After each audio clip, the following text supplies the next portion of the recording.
সামনে এসে অসুবিধা নেই, আপনারা বসেন বসেন বসে বলেন, আপনারা বসেন সবাই। শাহিন আলম সব ঠিক আছে ভাই, রংপুর কাউনিয়া বাড়ি, আগে ছিল উনি নারী, এখন হচ্ছে পুরুষ। আলহামদুলিল্লাহ।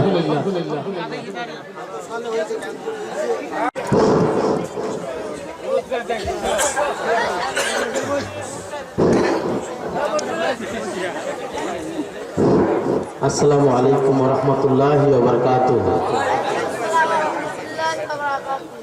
রাত প্রায় 1টা বাজে, তাই না? 1টা বাজে না? ঘুম ধরছে? 1:25 বাজতেছে, ঘুম ধরারই কথা, তাই না? তো একটু গাটা মানে শরীরটা নাড়াচাড়া করলে ঘুম তো ভেঙে যায় না? করা যায় না?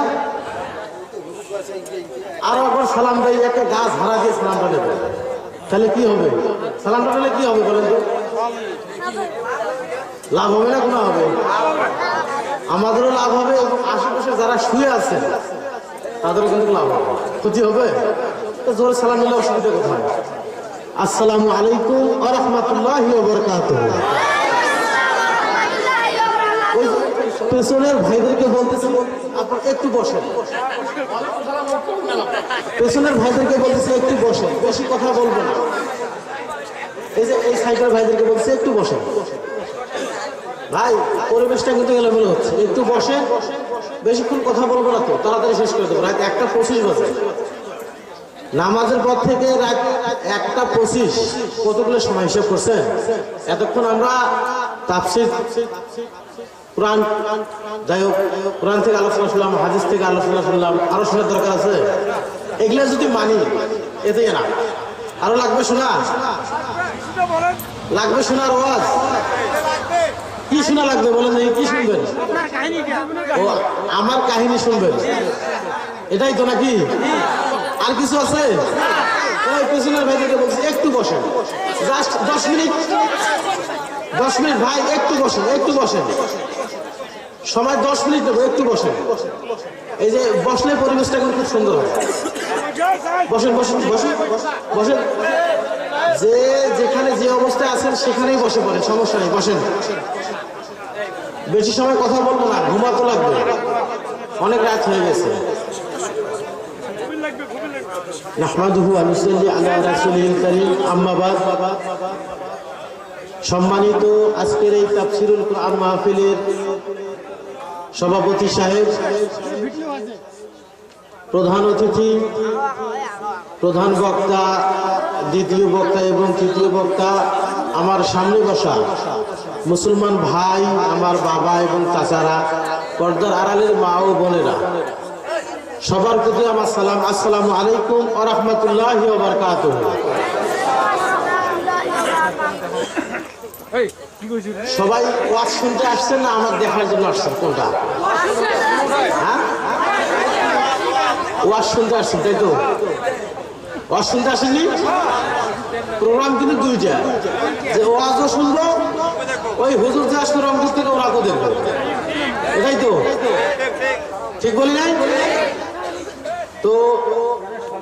আমি কিন্তু কোরআন থেকে আলোচনা করবো না, হাদিস থেকেও আলোচনা করবো না, যদি সময় খুবই সংকট, যদি দু একটা কথা বলতাম, বলবো না, কারণ সময় নেই, লোককে বিরক্ত করা যাবে না।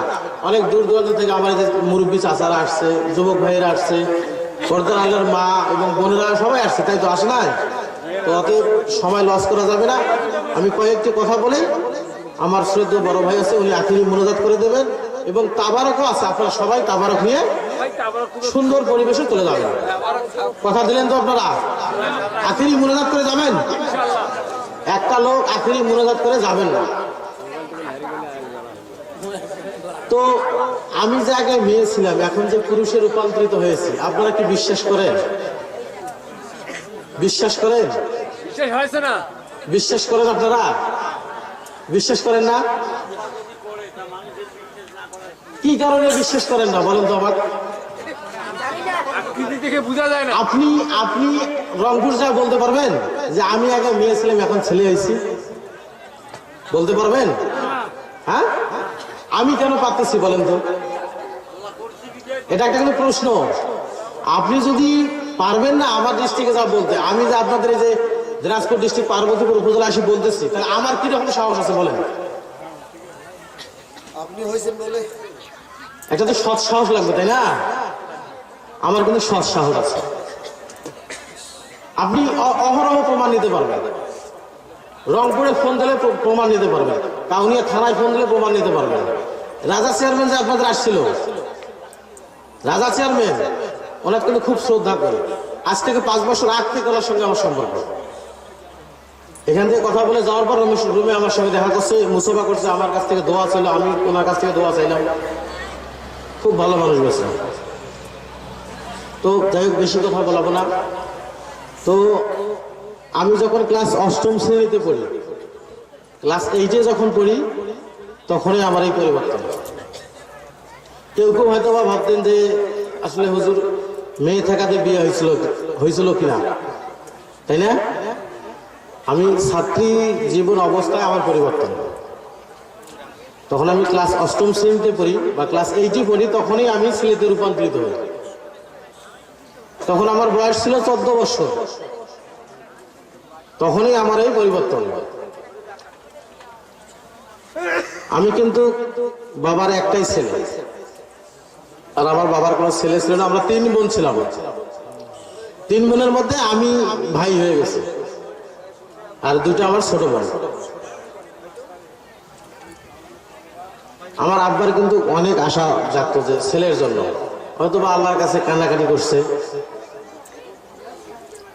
তো আমার আব্বা কিন্তু, আমার আম্মা 5 ওয়াক্ত নামাজ আদায় করে সব সময় আর কি। আল্লাহওয়ালা মানুষেরা সব সময় আল্লাহকে নিয়েই ভাবে, নবীকে নিয়েই ভাবে। তো হয়তো বা আল্লাহ আমার মা বাবার দোয়া পূরণ করছে, বিধায় আমাকে পুরুষে রূপান্তরিত করছে। এটা আমার রাতারাতি পরিবর্তন হয়েছে। রাতে শুয়েছি, ফজরের সময় উঠে দেখি আমার পরিবর্তন। ফজরের সময় লেট্রিন বা প্রস্রাবের চাপ হয় না, আমি লেট্রিন যাওয়ার পর দেখি যে আমার পরিবর্তন। পরিবর্তন হওয়ার পরে আমি কিন্তু বাসায় কাউকে বলিনি যে আমি এরকম পরিবর্তন হয়ে গেছে। এটা লজ্জার বিষয় না? তো আস্তে আস্তে দিন যাচ্ছে, আমার সবকিছুই পরিবর্তন হচ্ছে। এই যে কণ্ঠ, যে আমি যে কথা বলতেছি, ছেলেদের মতো কথা বলতেছি না, এটা কিন্তু আবার মেয়েরা যেরকম চেকন গলায় কথা বলে, ঠিক ওই রকম কণ্ঠই ছিল আমার। কণ্ঠও আমার পরিবর্তন হয়ে গেছে। এক কথা, মাথা থেকে পা পর্যন্ত সব পরিবর্তন। আস্তে আস্তে আস্তে আস্তে সব পরিবর্তন হচ্ছে। আমার মাথার চুল কিন্তু কোমরে পড়তো, অনেক বড় বড় চুল ছিল। আমার নাকের মধ্যে ফুল ছিল, কানে দুল দেওয়া ছিল, এখনো আছে ফুটাগুলা, কিন্তু এখনো আছে, মেশিনে দেখা যায় আর কি। হ্যাঁ, দেখা যায়, দেখা যাচ্ছে এখনো। কানের ফুটা, নাকের ফুটা এখনো আছে। ওটা তো একদিনে তো মিশে যাবে না, একদিনে তো মিশে যাবে না। সমস্যা থাকে, আর হচ্ছে লাগবে, একদিনে মিশে যাবে, অনেকদিন সময় লাগবে মিশতে। আমি সব দেখছি, কিন্তু হ্যাঁ, কিছু ছেলে মানুষের কিন্তু কান ফোড়া থাকে, আছে না? হ্যাঁ, কিছু ছেলেরও আছে, কিছু মেয়েরও ফোড়া থাকে। এটা ঠিক আছে, কোন ভাই যেন বললাম। তো যাই হোক, দিন যাচ্ছে এভাবে। আমি কিন্তু কাউকে বলতেছি না, শরমের কথা না, কাউকে কিন্তু বলতেছি না। তো আমার পার্শ্ববর্তী এক দাদা আমাকে ধরছে, কি ব্যাপার তোর এই আচার আচরণকে আমার ছেলেদের মতো লাগে, কি ব্যাপার তোর কি হয়েছে? আমি কিন্তু মন মরা হয়ে বেড়াচ্ছি, স্কুলেও যাচ্ছি না। আমার ভেতরে একটা টেনশন কাজ করতেছে, কিন্তু কি অবস্থা, এরকম হলো কেন? তো ওই পার্শ্ববর্তী দাদা আমার ধরার পরে দাদা বললো যে তোর সমস্যা কি, তোর কি হয়েছে, তুই এমন করে বেড়াচ্ছিস কেন, তোর আকৃতি দিন দিন ছেলেদের মতো হচ্ছে। আমার ওই দাদা খুবই করে ধরছে কিন্তু কি সমস্যা আমাকে খুলে বলো। আমি তো দাদা সমস্যা কোথায়? তো আমি কিন্তু দাদাকে লজ্জার কারণে বলতে পারি না। দাদা এক এক করে 3 দিন বলে আমাকে এই বিষয়টা। তো তখন তৃতীয় দিন আমি দাদাকে বলছি, দাদা আমি না ছেলে হয়ে গেছে। আমি যখন দাদাকে বললাম, দাদা আমি না ছেলে হয়ে গেছি, গ্রাম্য ভাষা, দাদা আমি না চ্যাংড়া হয়ে গেছি, তখন আমার দাদা বলে, কি করলু চ্যাংড়া হচ্ছিস বলে? তো ছোট থেকে মেয়ে হিসাবে মানুষ করলো, ক্লাস 8-এ পরিবার আসছিস আর তুই চ্যাংড়া হয়ে গেল? এগুলো কথা ক্ষমতার করিস না, তোর তো বিয়ে দেওয়া লাগবে। তাহলে তো কে বিয়ে করবে? চিন্তার বিষয় না দাদা? দাদা আসলে সত্যি আমি বলতেছি আমি ছেলে হয়ে গেছি। দাদা তারপরেও বিশ্বাস করে যেটা কিভাবে সম্ভব? এটা তো বিশ্বাস করার কথাও নয়। তৃতীয় দিন যখন বলছি, দাদা আসলে আমি সত্যি বলতেছি আমি ছেলে হয়ে গেছি, তখন আমার দাদা আমাকে রাত করে একটু বলতেছে, জানেন বলে, তাহলে তো আজকে আমি দেখবো তুই ছেলে না মেয়ে হয়েছিস না হিজড়া আছিস, কোনটা তোকে আজকে দেখবো আমি। তো আমি দাদাকে যাই হোক গ্রুপের মধ্যে নিয়ে গেলাম। তখন আমার পরে কিন্তু সালোয়ার জামা রন্না এগুলো আমার পরে না, কিন্তু আমি দাদাকে যাই হোক লজ্জার কথা বলা যায় না, তারপরে বলতেছি সালোয়ার খুলে দাদাকে দেখ, দাদা দেখেন আপনি তো বিশ্বাস করতেছেন না আমি ছেলে হয়েছি, দেখেন।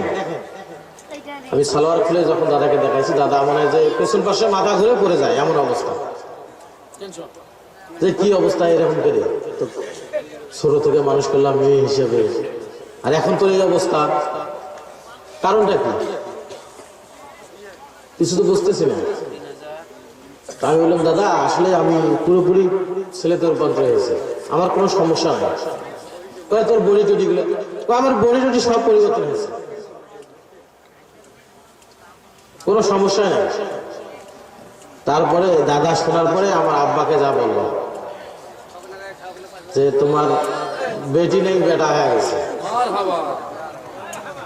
আমার আব্বাকে চাচা এলে কোন কথা কনবে, আমার বেটি তো বিয়ে দেওয়া লাগবে, ইন্ডিয়া যদি মানুষ শুনে আমার বেটি বিয়ে করবে, এমনি যে আমার চিন্তা 3টে মেয়ে আমার, আপনি ফির বলতেছেন যে আপনার বেটি নেই বেটা হয়েছে, এগুলো আবার কোন কথা বলে। তারপরে যাই হোক দাদা যখন আমার আব্বাকে বললেন যে আসলে সত্যি তোমার মেয়ে নাই ছেলে হয়ে গেছে, তখন আমার আব্বা শোনার পরে ভীষণ খুশি, কারণ উনি কিন্তু দিন রাত আল্লাহর কাছে কাঁদতো ছেলের জন্য। তো তখন আমার আব্বা বলতো যে আসলে আল্লাহ আমার কথা কবুল করছেন, আমার দোয়া কবুল করছেন, বিধায় আমার বড় মেয়েকেই ছেলে বানিয়ে দিয়েছে। আমি আব্বার কিন্তু প্রথম মেয়ে, আর আমার 2টে ছোট বোন। তারপরে তো বাসার সবাই শুনলো যে আসলে অমুকের মেয়ে নাই ছেলে হয়ে গেছে, তখন নাম পরিবর্তন করবে। ওই সময় নাম ছিল মুসাম্মদ শাহিনা আক্তার, স্কুল জীবনে নাম, মেয়ে থাকার নাম এটা। তো নাম যেদিন পরিবর্তন করবো, যাই হোক আশেপাশে সবাই শুনলো যে অমুকের মেয়ে নাই ছেলে হয়ে গেছে, কানাকানি করতে করতে একদম পুরো এলাকা ছড়িয়ে গেল। আমাদের কাউনিয়া থানার থেকে টিউনু উপজেলা চেয়ারম্যান, উপাস্য পীরগাছা থানার উপজেলা চেয়ারম্যান, ইউনিয়ন চেয়ারম্যান সবাই আসলেন, এবং আমাদের এমপি মহোদয়, বর্তমান যিনি বাণিজ্য মন্ত্রী জনাব টিপু মুন্সি, আমাদের এমপি, উনি আসলেন। যে আসলে বিষয়টা কতটুকু সত্যি, মানুষ তো ক্ষমতা করে টাকা ইনকামও করতে পারে না, হয়তো বা টিকিট সিস্টেম করতো, টাকা কামাই করতো, এটা জাস্টিফাই করার জন্য ওনারা আসলেন। আসি দেখতেছে একে চতুর সাইডে হাজার হাজার লোক এইরকম স্টেজ করিয়া টেবিল দিয়েছে, টেবিলের উপর চেয়ার, আমি তার উপর দাঁড়াইছি, চতুর সাইডে হাজার হাজার লোক। এই অবস্থা মধ্যে 1 মাস ছিল আমাদের বাসায়, এত গ্যাঞ্জাম। কত ডিস্ট্রিক্ট থেকে যে লোক আসতো, মাইক্রো ভ্যান, রিক্সা, মোটর সাইকেল, বাইসাইকেল, গ্যারেজ হইতো আমাদের মানে পাড়ায়, রাস্তার ধারে দোকান হইতো, সেই একদম। আমি যে গোসল করে যাইতে খাবো সে সুযোগটা নেই, যদি গোসল করে যাইতাম ওখানে দেখা গেল যে 2-4 জন দাঁড়ায় আছে দেখার জন্য, এমন একটা পরিবেশ সৃষ্টি হইতো ওই সময়। তো আমার বাড়ির ঠিকানা আপনারা জানেন সবাই, আমার বাড়ি হচ্ছে কাউনিয়া উপজেলা, রংপুর ডিস্ট্রিক্ট। আমি এই যে পরিবর্তন হয়েছি, ক্লাস 8ম শ্রেণীতে মেয়ে হিসাবে করছি। তারপরে আমি ছেলে হওয়ার পরে 9, 10, SSC, HSC আগে পাস করছি আমি ছেলে হওয়ার পরে। এটা ঘটনা হলো আমার 2008 সালের শেষে এই পরিবর্তনটা আমার। তো আমি আর কোনো কথা বলবো না, অনেক রাত হয়ে গেছে। মন খারাপ করলেন আপনারা? মন খারাপ করছেন? এইরকম কিন্তু মাহফিলে যাই না, খুব কম, কিন্তু খুব ডাকে, প্রতিদিনই মাহফিল হয়, কিন্তু আমি যাই না। হঠাৎ এই বড় ভাইয়ের মহব্বতে কিন্তু আমি আসছি এখানে। হ্যাঁ, আমি এই একটা কথা বলতে ভুলে গেছি। আমি আপনাদের দোয়ায়, ময় মুরব্বীর দোয়ায় এবং আমার যে সামনে অনেক মুরব্বী আছে, যুবক ভাইরা, ছোট ভাইরা আছে, সবার দোয়ায় আমি আল্লাহর রহমতে বিয়ে করছি। আমি আল্লাহর রহমতে বিয়ে করছি। আমার আগের ছবি নেই, আমার সার্টিফিকেট আছে। আমি যে মেডিকেল করছিলাম তার সার্টিফিকেট আছে আমার কাছে। না, দাড়ি মোষ কিছুই আসে না। তো আমি আর কথা বাড়াবো না। সবাই আমার জন্য, খাস করে আমার জন্য দোয়া করবেন। আপনারা সবাই দোয়া করবেন, এই বলে আমি আমার কথা শেষ করছি। এখন আখেরি মুনাজাত হবে, কেউ উঠবেন না, মুনাজাত করে উঠবেন ইনশাআল্লাহ। জি না ভাই, সবে মাত্র বিয়ে করলাম না, বাচ্চা কাচ্চা হয়নি। আমার ওয়াইফ এখনো পড়াশোনা করতেছে, ডিগ্রিটা কমপ্লিট হলে তারপর আপনাদের দোয়া ইনশাআল্লাহ বাচ্চা নেবে। সবাই আমার জন্য দোয়া করবেন। আসসালামু আলাইকুম ওয়া রাহমাতুল্লাহি ওয়া বারাকাতুহু।